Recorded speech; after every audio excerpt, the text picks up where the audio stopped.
नमस्कार विद्यार्थी मित्रांनो, तुमच्यासाठी घेऊन आलो आहे आज अल्बर्ट आइन्स्टाईन यांची स्टोरी.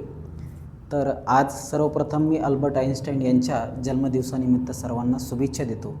आपण इंजिनिअरिंग सेक्टरमध्ये काम करतो, आपण टेक्नॉलॉजी फील्डमध्ये काम करतो आणि या टेक्नॉलॉजी फील्डमध्ये इंजिनिअरिंगमध्ये स्पेशली फिजिक्समध्ये मॅथमॅटिक्समध्ये अल्बर्ट आइन्स्टाईन यांनी एवढं जबरदस्त काम केलं की 19व्या शतकामध्ये सर्वात टॉप 100 हुशार लोकांची यादी केली. त्याच्यामध्ये सर्वोच्च पद जर कोणाला भेटलं असेल तर अल्बर्ट आइन्स्टाईनला. फिजिक्स बिफोर आइन्स्टाईन आणि फिजिक्स आफ्टर आइन्स्टाईन असा एक कालखंड तयार करण्याचं काम, खूप असं उत्तुंग असं मोठं काम अल्बर्ट आइन्स्टाईन यांनी केलं. तर अशा या अल्बर्ट आइन्स्टाईनचा जन्म जर्मनीमध्ये झाला. जर्मनी कोणत्या? हिटलरच्या जर्मनीमध्ये. कधी?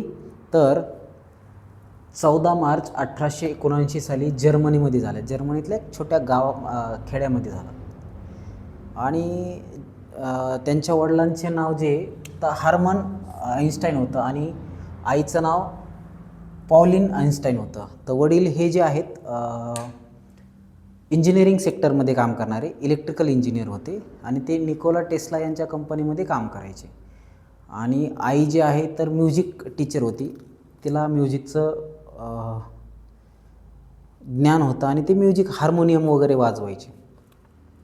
तर अशा या कुटुंबामध्ये आइन्स्टाईनचा जन्म झाला. आणि आइन्स्टाईनचा जन्म झाल्याच्यानंतर आइन्स्टाईन हा थोडा मंदबुद्धी होता. वयाच्या 4 वर्षापर्यंत तो बोललाच नाही काही. मग आईवडिलाला टेन्शन यायला लागली. त्याचं डोकं थोडं मोठं होतं आणि शरीर बारीक होतं तुलनेमध्ये. तर त्यांच्या आईवडिलाला आइन्स्टाईनच्या आईवडिलाला वाटलं हा अपंग आहे किंवा हा मंदबुद्धी होईल. 4 वर्ष तो बोललाच नाही. त्याची ट्रीटमेंट वगैरे घेतली, परंतु तो काही रिस्पॉन्स देत नसतो.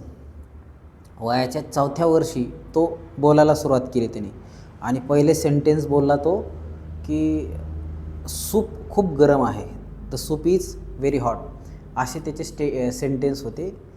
आणि तिथून त्याने मग हळूहळू बोलायला सुरुवात केली. पण मनातल्या मनात तो खूप विचार करायचा आणि त्याच्यामुळं त्याच्या मेंदूत चांगला विकास झालेला होता मेंदूचा, परंतु तो स्पष्ट बोलायचा नाही. तो वेगळ्याच दुनियात राहायचा. त्याला एकटं राहायला आवडायचं, त्याला विचार करायला आवडायचं, त्याला मोकळेपणाने प्रश्न विचारायला आवडायचे. त्याचं प्राथमिक शिक्षण झालं. प्राथमिक शिक्षणामध्ये त्याने बरेच प्रश्न शिक्षकांना गुरूंना विचारले. तो मॅथमध्ये खूप हुशार होता. त्याचे चुलते त्याला बीजगणितचे पुस्तक आणून द्यायचे आणि त्याची तयारी करायची. तर त्याचे चुलते इलेक्ट्रिकल फील्डमध्ये काम करायचे. त्याचे वडील आणि त्यांनी कंपनी निकोला टेस्ला ही DC इलेक्ट्रिसिटी तयार करणाऱ्या इक्विपमेंटची कंपनी त्यांनी बनवली होती. मॅन्युफॅक्चर करीत होते ते इक्विपमेंट आणि ते विकायचे. तर त्यांना बीजगणिताचे पुस्तक आणून दिले आणि त्यांनी चांगला अभ्यास केला. 12व्या-13व्या वर्षापर्यंत त्यांचं एकदम ब्रिलियन्स बाहेर आलं की नॉर्मल विद्यार्थ्याच्या तुलनेमध्ये ते खूप पुढं होते. असे आइन्स्टाईन.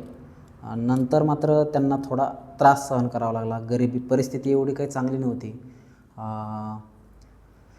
नंतर काही काळ ते स्वित्झर्लंडमध्ये शिकायला गेले. तिथं त्यांनी डिप्लोमा कंप्लीट करण्यासाठी ॲप्लिकेशन केलं, परंतु ते तिथं नापास झाले त्यावेळेस. मग तिथल्या प्राचार्याने त्यांना परत इथं जा आणि तो शिक आणि ते शिकून आल्याच्यानंतर मग तू ही एक्झाम पास करशील अशा पद्धतीचा सल्ला दिला.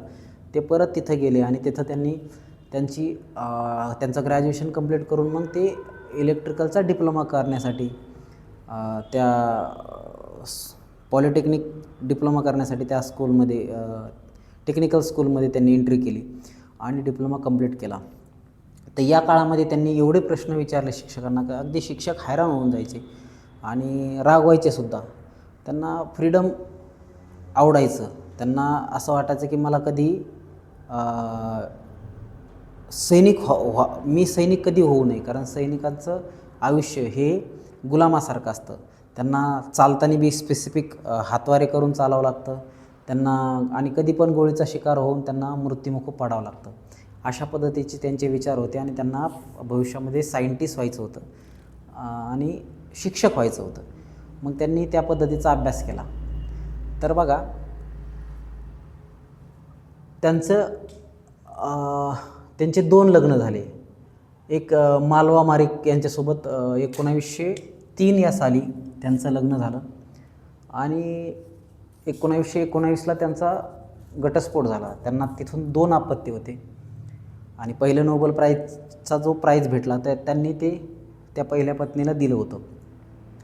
त्याच्यानंतर त्यांचं दुसरं लग्न झालं 1919 ते 1936पर्यंत ते चाललं आणि नंतर मात्र ते पूर्ण शोध कार्यामध्येच स्वतःला त्यांनी व्यापून घेतलं. आता त्यांनी काय केलं, नंतर पेटनच्या स्वित्झर्लंडमध्ये पेटन जिथं रजिस्टर व्हायचे त्याच्यामध्ये त्यांना तृतीय श्रेणीचा जॉब मिळाला की जे पेटंट आहे त्याचा सिक्वेन्स लावून त्यांना व्यवस्थित हे करणार.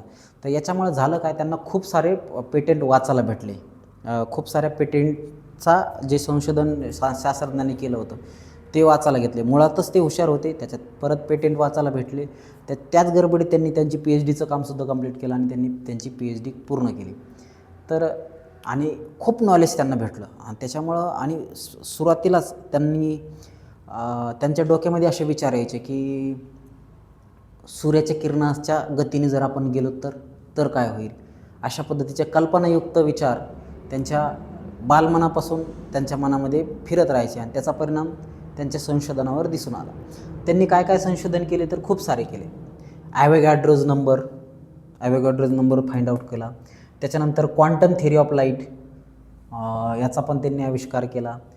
क्वांटम थिअरी मांडली. त्याच्यानंतर थिअरी ऑफ रिलेटिव्हिटी तर खूप मोठा गाजलेला कन्सेप्ट आहे, तसे सगळेच गाजलेले आहेत. त्याच्यानंतर फोटो इलेक्ट्रिक इफेक्ट याच्यावर त्यांनी काम केलं. वेव्ह पार्टिकल याच्यावर त्यांनी संशोधन केलं. ड्युॲलिटी थेरमवर त्यांनी संशोधन केलं. ब्राउनियन मुवमेंटवर त्यांनी संशोधन केलं. बोस आइन्स्टाईन कंडेन्सेट त्यांनी त्याच्यावर संशोधन केलं आणि E=mc² याच्यावर सुद्धा संशोधन केलं आणि E=hf याच्यावर सुद्धा संशोधन केलं.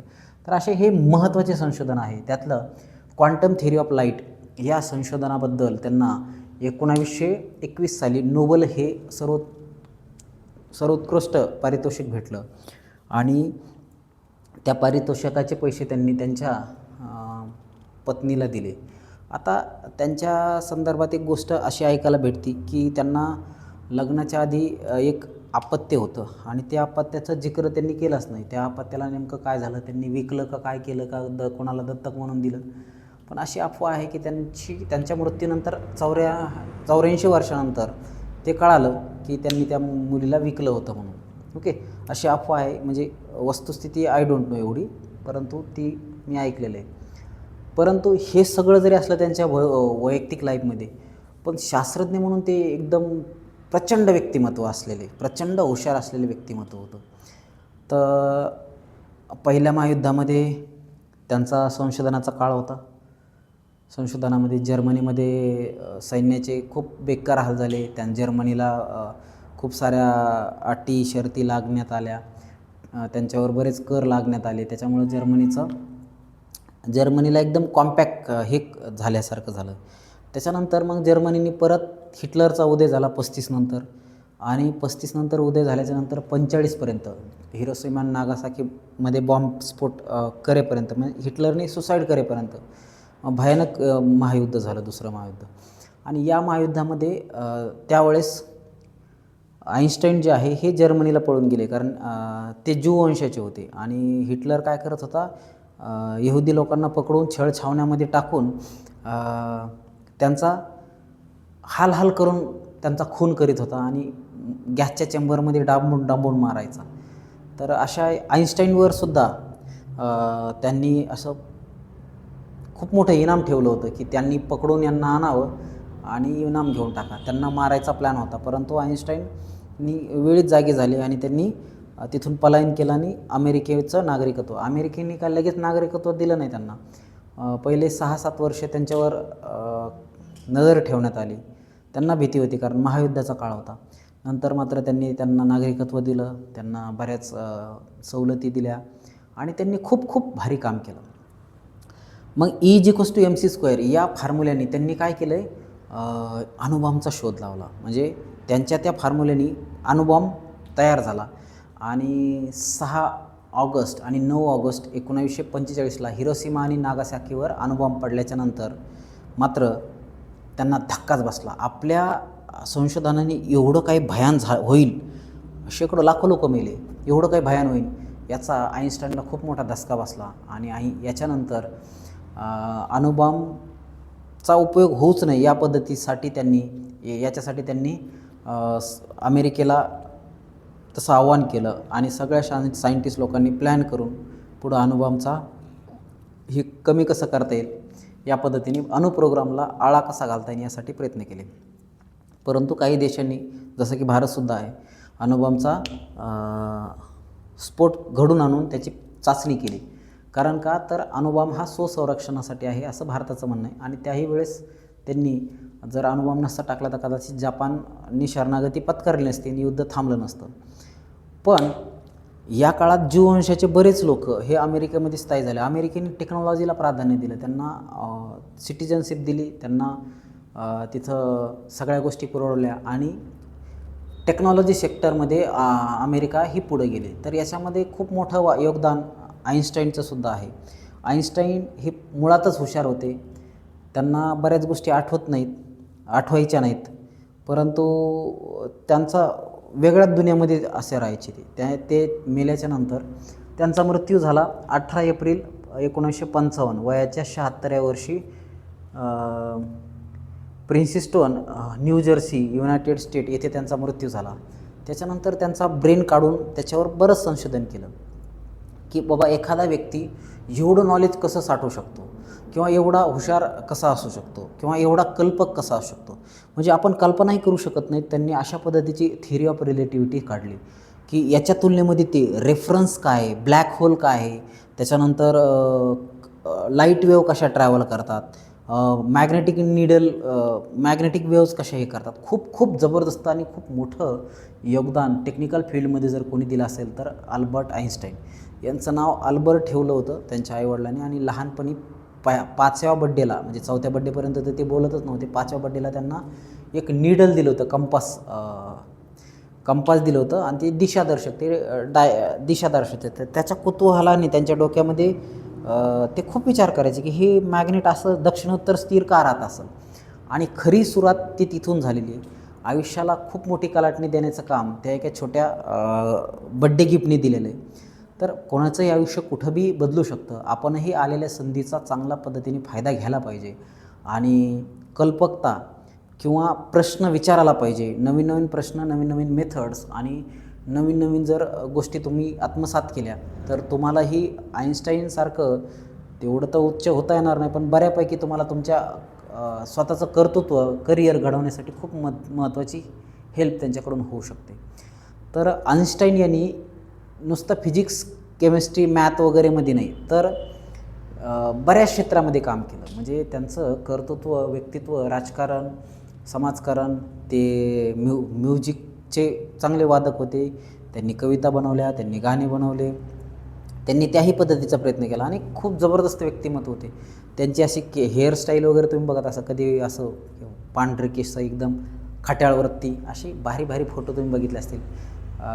नेहरूविषयी त्यांचे विचार, गांधीजीविषयी त्यांचे विचार, असं बरंच तुम्हाला ऐकायला भेटन.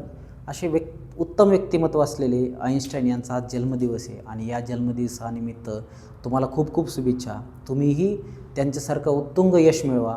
निकोला टेस्ला असेल, न्यूटन असेल, यांच्या विचारांनी प्रभावित होऊन यांनी बऱ्यापैकी संशोधन केलं. आता आपण आईन्स्टाईन किंवा अजून रामानुजन किंवा आपल्या भारताचे CV रमन वगैरे आहेत, यांच्या विचारांचा वारसा घेऊन आपणही संशोधन क्षेत्रामध्ये काम केलं पाहिजे. एवढंच या दिवशी तुमच्याकडून अपेक्षा करतो आणि माझे 2 शब्द संपवतो.